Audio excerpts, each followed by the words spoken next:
stunned. President Trump's chief of staff defends his boss over a controversial phone call with a grieving widow. Plus, CNN is inside Raqqa with a special look at a city obliterated by war after the defeat of ISIS. And heartbreak in Venezuela, a hospital running out of supplies in the middle of a political crisis. Thanks for joining us. I'm Amra Walker. And I'm Michael Holmes. Welcome to CNN Today.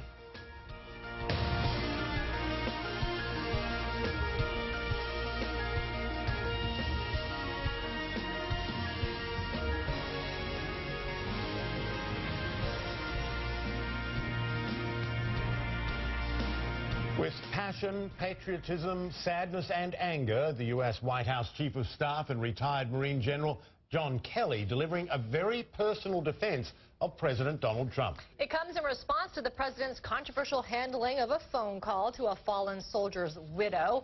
Sergeant LaDavid Johnson was among 4 service members killed 2 weeks ago in an ISIS ambush in the West African country of Niger. Mr. Trump called Johnson's widow. But a congresswoman who heard the call accused the president of callously saying Johnson, quoting him as saying, knew what he was getting into. Kelly said he was stunned by that claim. He quoted his own military bereavement officer and referenced his own son's death in Afghanistan to explain what he says the president actually meant. He said, Kel, he was doing exactly what he wanted to do when he was killed. He knew what he was getting into by joining that 1%. He knew what the possibilities were because we're at war. And when he died, in the 4 cases we're talking about in Niger, my son's case in Afghanistan, when he died, he was surrounded by the best men on this earth, his friends. That's what the president tried to say to 4 families the other day. Well, behind that storm of controversy is the fact that many significant questions remain. They include just what did happen in that ambush in Niger and why did it happen at all? As Chief U.S. National Security Correspondent Jim Sciutto tells us now, those asking for explanations include the Secretary of Defense himself. Tonight, the head of the U.S. military is demanding answers on the deadliest U.S. combat mission of the Trump administration. The loss of our troops is under investigation. We in the Department of Defense like to know what we're talking about before we talk. And so we do not have all the accurate information yet. We will release it as rapidly as we get it. 2 weeks after the ambush, Defense Secretary James Mattis, officials say, is discouraged by the lack of information he's received from his own people on the ISIS attack in Niger that killed 4 U.S. soldiers and injured 2 more. The 12-member U.S. Army team was meeting villagers in a town on the Niger-Mali border.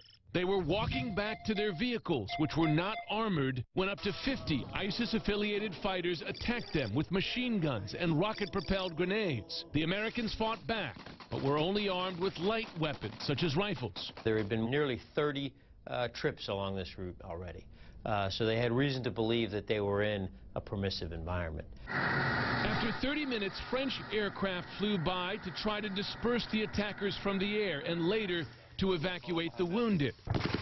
The U.S. had to rely on a private contractor to airlift out the dead. In the chaos, Sergeant LaDavid Johnson was separated from the rest of the team and left behind. Commanders launched a large joint U.S., Nigerian, and French search and rescue operation. 48 hours later, Nigerian troops recovered his body. Today, Secretary Mattis attempted to answer hard questions about what went wrong. For one, why the military's own intelligence assessed it was unlikely the team would run into enemy forces. This specific case, contact was considered unlikely, but there's a reason we have U.S. Army soldiers there and not the Peace Corps, because we carry guns. And so it's a reality. It's part of the danger that our troops face in these counter-terrorist campaigns. But remember, we do these kinds of missions by, with, and through allies. It is often dangerous. And as the families grieve, another question. Why was a U.S. soldier left behind on the battlefield? The U.S. military does not leave its troops behind, and I would just ask that you not question the actions of the troops who were caught in the firefight and question whether or not they did everything they could in order to bring everyone out at once. Well, the mother of another fallen U.S. soldier says amidst all the controversy over President Trump's phone call to Sergeant David Johnson's widow, all she wants for her son is to never be forgotten. Army Specialist Etienne Murphy died while serving in Syria. His mother says she never received a phone call from the president, so she wrote the president a letter. But she says that's not what's most important. It doesn't matter if I hear from the White House or not, because it's not really about, like I said yesterday, a call or a letter. I just want people to remember my son, Specialist Etienne Murphy, and all the other Gold Star moms, Mrs. Johnson, all of those who are grieving. Trust me, none of us want to be in this position, and the worst thing I've ever been called is a Gold Star mom. I just wanted him to not forget my son, and I actually thanked President Trump for, you know, ordering the airstrike in Syria, but it wasn't enough to save my child.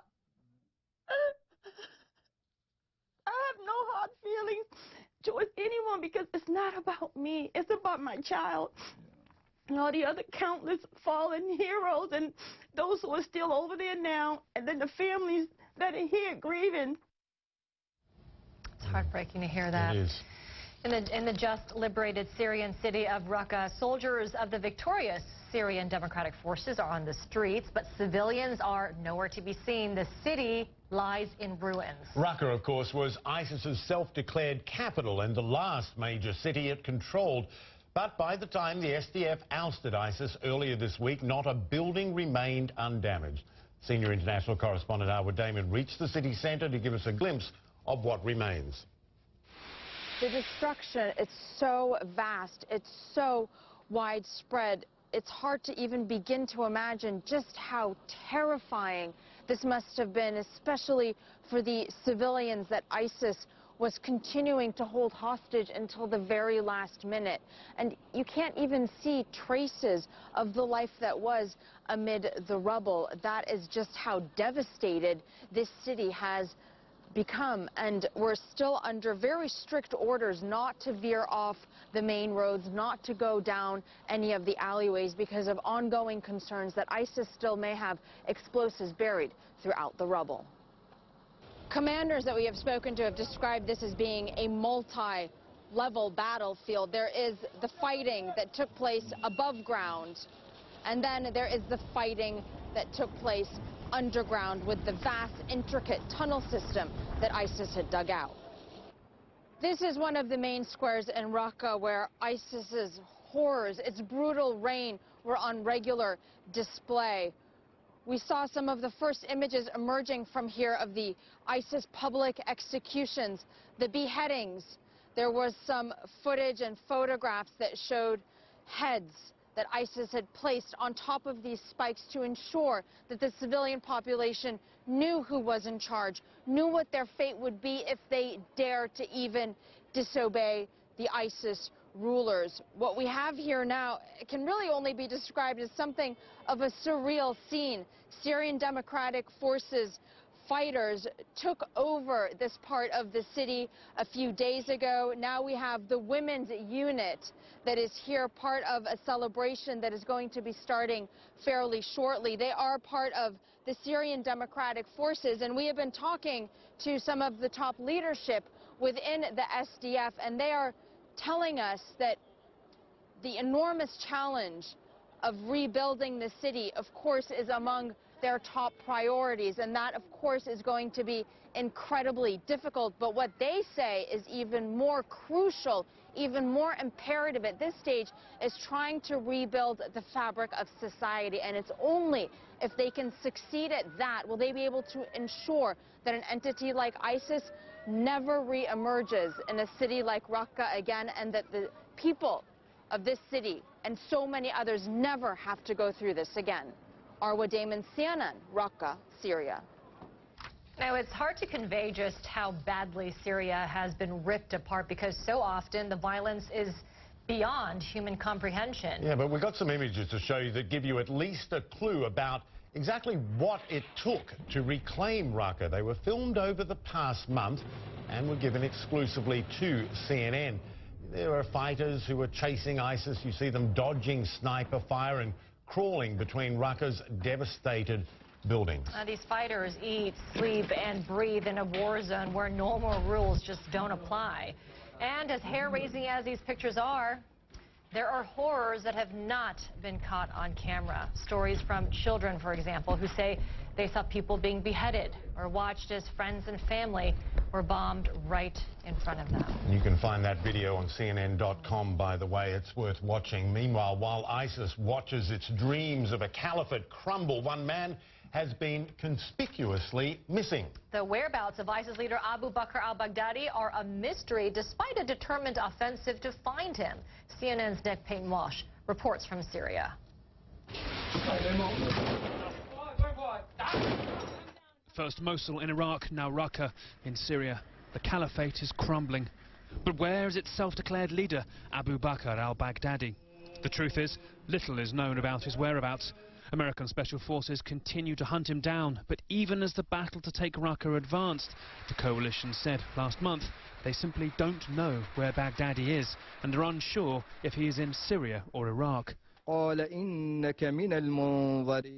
Just 1 week after that assessment came this audio recording, Baghdadi reportedly breaking his silence for the first time in 11 months. In it, he mocks the US, calls on jihadis to defeat the Syrian regime and insists that ISIS remains despite its territorial losses. In the past, US officials have said Baghdadi may be hiding somewhere in the Euphrates River Valley area. And over the summer, the US tried to take several shots at Baghdadi, according to US officials who spoke to CNN, believing they had a chance to kill the leader in an airstrike. But they have never definitively been able to confirm he's dead. Those attempts came after Russia claimed the ISIS leader may have been killed in one of its airstrikes at the end of May. But America does not believe those claims are true. The last and only time the world actually saw the man with a $25 million bounty on his head was 3 years ago, delivering a sermon at Al-Nouri Mosque in Mosul, the sermon that set the mark for ISIS's vision and ideology. And even now, as the jihadists have lost control of another city, their self-declared capital, Raqqa, and the fate of the man who built the caliphate remains a mystery. He remains the only symbol ISIS really have left. Diminished, now he's the caliph without a caliphate, but still, even hidden away, possibly able to inspire the sick and still spreading idea, the virus that is now ISIS. Nick Payton-Walsh, CNN, Northern Syria.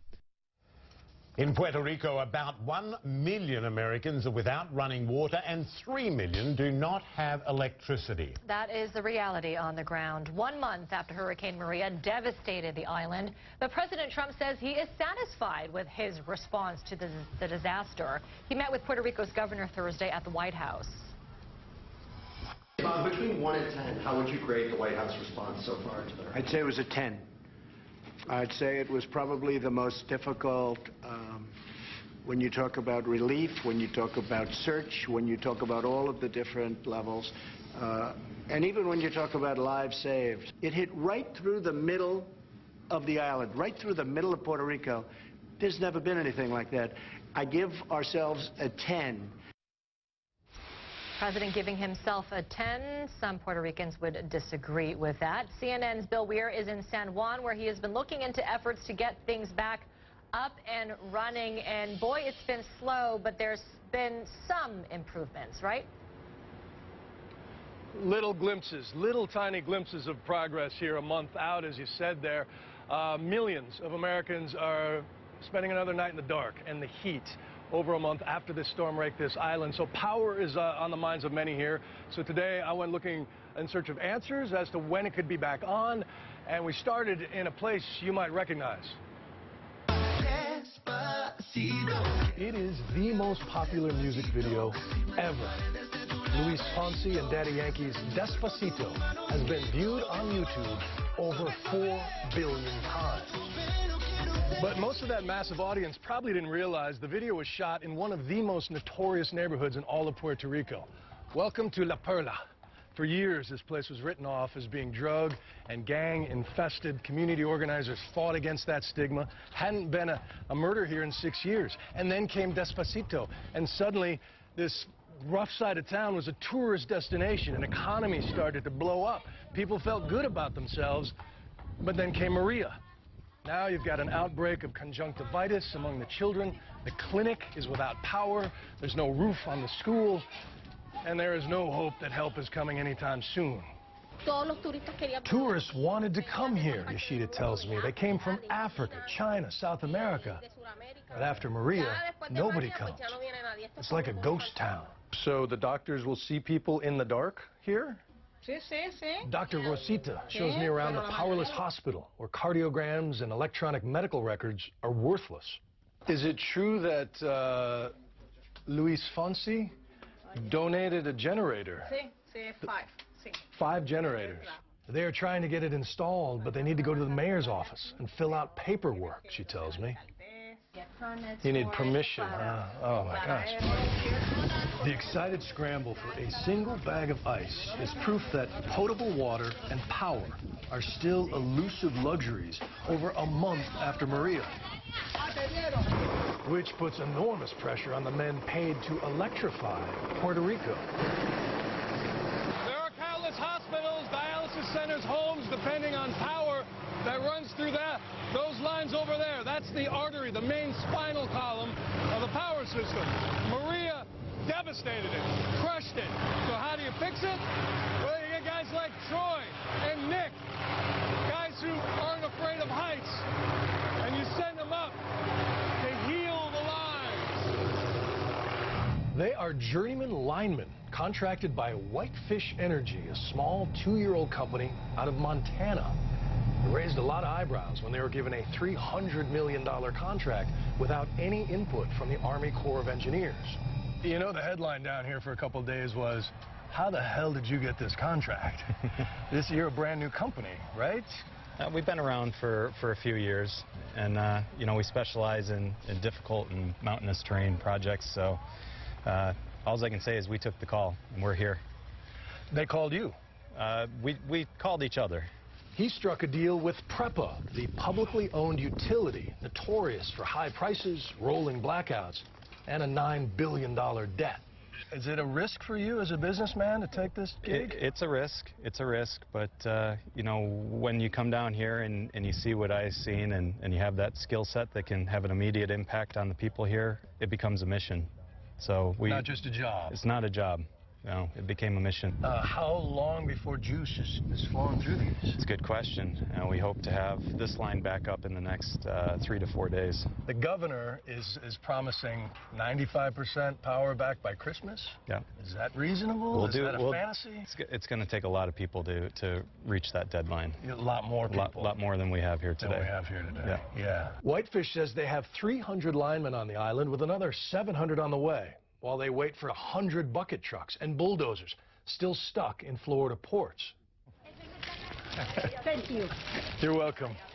So it is anyone's guess as to when they'll have the lights back on in La Perla. Until then, there is little to do but take care of each other.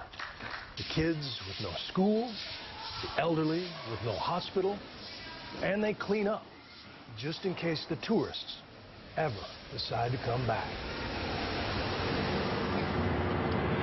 Whitefish is not the only energy company here. Another big multi-million-dollar contract was given to a much more established company, but the Senator Marco Rubio says the Army Corps of Engineers is still figuring out the plan to fix the power to get the lights back on. It's another great piece, Bill. I mean, what you do is you go out there and you're a storyteller. You go out and meet the people and tell the stories and really get us inside it. I mean, what are you getting back from them when they hear the president say, A+, 10 out of 10? Well, they have no power, so they're not watching presidential news conferences or reading social media other than here in the city. But when I tell that to people out in the countryside, they can only laugh. I mean, the fact that they're sending another 4,500 National Guardsmen 30 days after the event that caused this, I think is a sign that this was an ill-understood disaster that they're still catching up on, and now you've got all these different agencies colliding into each other as they figure out how to solve this enormous problem. Yeah. I think I speak for our viewers and me and Michael when I say that we've really been moved by your pieces. Thank you so much for your reporting, Bill Weir. Thanks, Bill. It's my great pleasure. Thank you. Our pleasure. And keep telling them. All right, we're going to take a short break. When we come back here on CNN Today. Muchachos que eran bonitos, buena presencia y todo se han desmejorado mucho. Se le ve la desnutrición en el rostro. Amid Venezuela's political and economic crisis, we visit the refuge of some of that country's most vulnerable residents.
Follow the signs of the ancient peoples, scattered in the layers of history. Unravel the secrets from the past, concealed in the splendor of fabulous treasures. See how the legacy of the ancestors is kept in the spirit of a country. Live the history. Bulgaria, a discovery to share.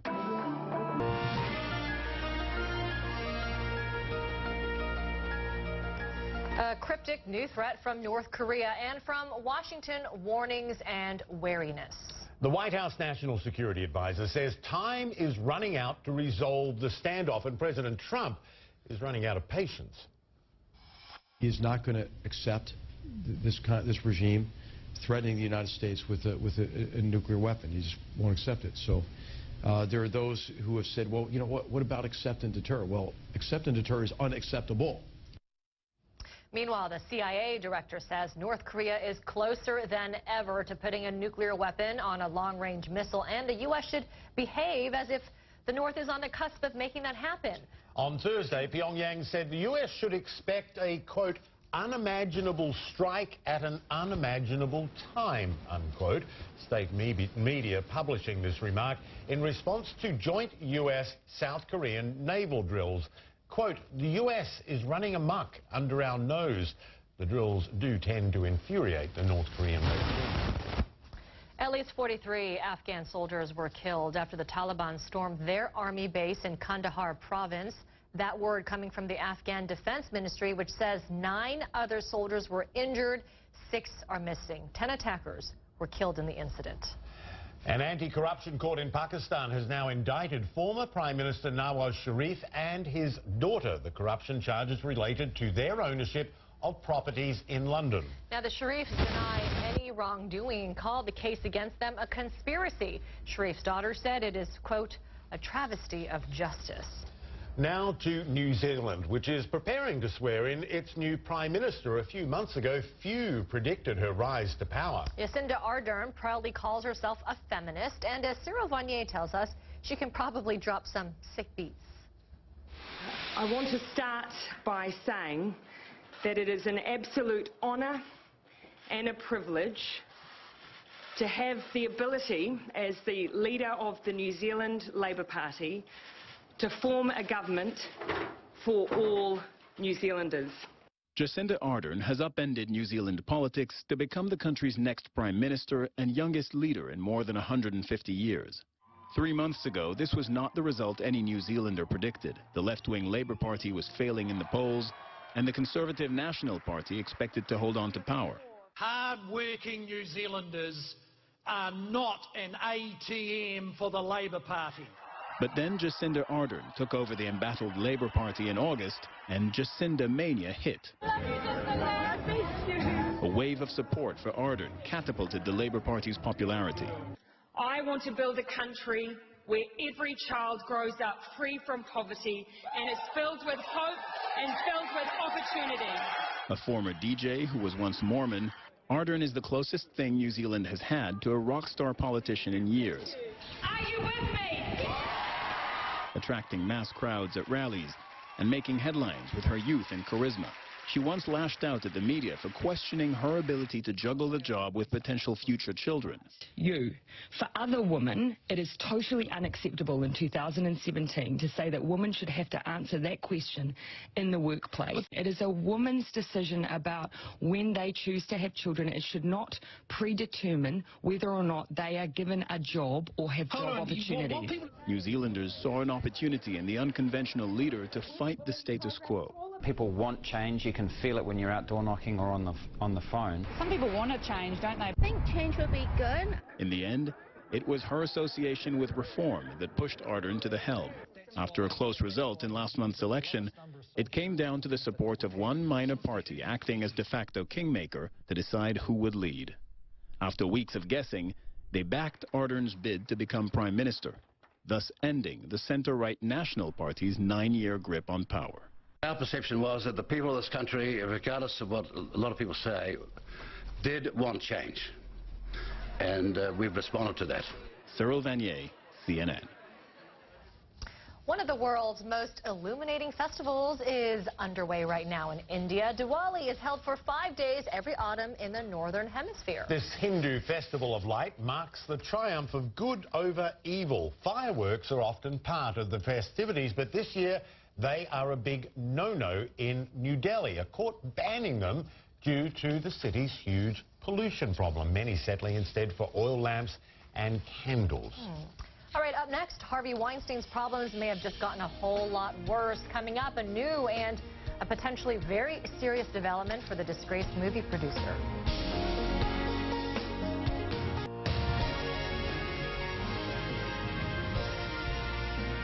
And welcome back to CNN Today. I'm Amara Walker. And I'm Michael Holmes. Time to update you on the day's top stories. And the White House Chief of Staff, John Kelly, has delivered a very personal defense of President Donald Trump and the president's phone call to a fallen soldier's widow. Kelly said Mr. Trump was trying to tell her that her husband knew what the risks were, but that he died in Niger doing what he wanted to do. And Kelly said he was stunned that a Florida congresswoman accused the president of callousness.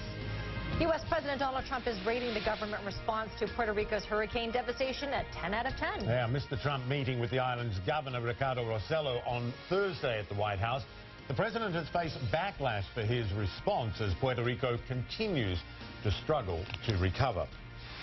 Spain's political crisis escalates as Prime Minister Mariano Rajoy's government begins the process of imposing direct rule on Catalonia. The cabinet will meet Saturday to decide what steps to take. The announcement came after the Catalan president threatened to formally declare independence unless Madrid agreed to talks. As Venezuela continues to deal with an ongoing political and economic crisis, one local journalist, Guillermo Galdós, visited a state-run psychiatric hospital outside of Caracas that is struggling to treat and even feed its patients. Here's his first-hand report. Pampero Hospital is home to some of Venezuela's most vulnerable residents. Tucked away from the political chaos spilling into the streets of Caracas, a heartbreaking mental health crisis is quietly stealing what's left of this patient's humanity. Gracias, mi amor. Nurse Evila Martinez works tirelessly with little to no resources to tend the needs of her patients. En 28 años pues no se había visto todo esto, pero... The state-run hospital, like much of the country, is running short of supplies, medicine, and even food. En los actuales momentos nosotros estamos viviendo un pánico. ¿Por qué? Porque aquí estamos muy cerca de una urbanización que no respetan como tal. The situation is so dire that this mental health hospital hasn't even had a psychiatrist on staff for 4 years. But Evila, who essentially runs the show here, refuses to give up on those who need her the most. One of her most immediate worries, malnutrition. This man, already dangerously thin, has lost another ½ kilogram in 2 months. Evila does what she can to stretch the food they do have as far as she can. But now she will have to stretch it even further. Han ingresado 3 pacientes en este mes. Y la cantidad de comida no se ha... Tienen que aumentar la comida, pero no aumentan la comida. La comida es la misma y tienen que... Many of these patients have been forgotten by family members and society. But Eligio Baena is one of the lucky ones. His mother, Lucila, is one of the few family members who visit their loved ones. She says the hospital is buckling under the weight of a country in crisis. En realidad les falta mucho. Ellos tenían buena comida, buenas medicinas, buenos tratamientos. Lucila now must use her pension to buy Eligio the medication he so desperately needs. Y hasta la fecha, Eligio está compensado. Pero sí hay mucho de mejoramiento. Y mira, muchachos que eran bonitos, buena presencia y todo, se han desmejorado mucho. Se le ve la desnutrición en el rostro. One of the most troubling things she sees is the lack of security for those living behind these walls. Armed thieves have broken into the Pampero Psychiatric Hospital more than 17 times in the last few years. They have stolen drugs, air conditioning units, and even the patient's Christmas dinner. These days, the nurses that work in here, they have to lock themselves up alongside the patients. This nurse was mugged on her way to work, and not for the first time either.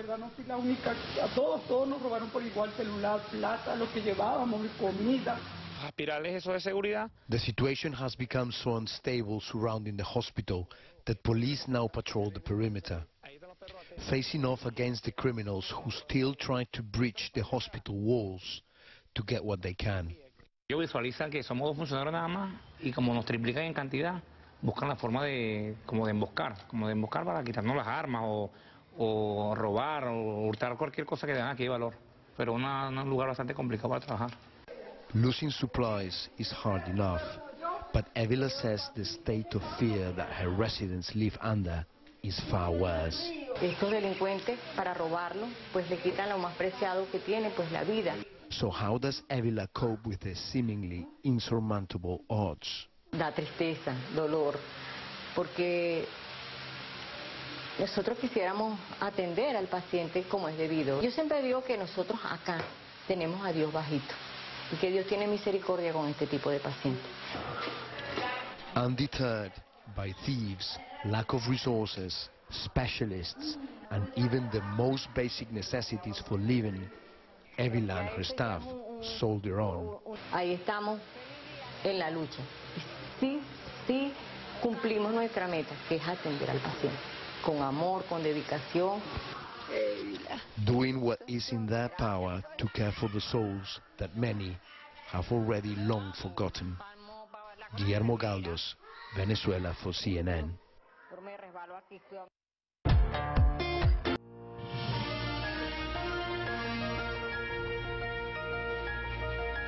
New York, London, now Los Angeles. New developments in the scandal involving disgraced movie producer Harvey Weinstein. Now, the LA Police Department says it has opened its own investigation into Weinstein after a woman came forward with an allegation of sexual assault from 2013. It comes as one of Weinstein's closest and most successful collaborators is breaking his silence on the scandal. Oscar-winning director Quentin Tarantino told the New York Times he has known about Weinstein's alleged misconduct towards women for decades. Weinstein has denied any allegations of non-consensual sex. Joining us now from Los Angeles, Rebecca Sun, senior reporter with The Hollywood Reporter. Here we go again. Tell us about this latest case, and the significance is that it is within the statute of limitations. That's right. So California actually abolished the statute last year, but that doesn't apply to retroactive cases. And so prior to last year, there was a 10-year statute of limitations in California. This investigation that the LAPD has now opened involves a case that dates to 2013, so it is eligible. Yeah, and talk more about just the number of women and even men in Hollywood. We were just talking about Tarantino coming forward about the fact that they knew that this had been going on or that they themselves were victimized.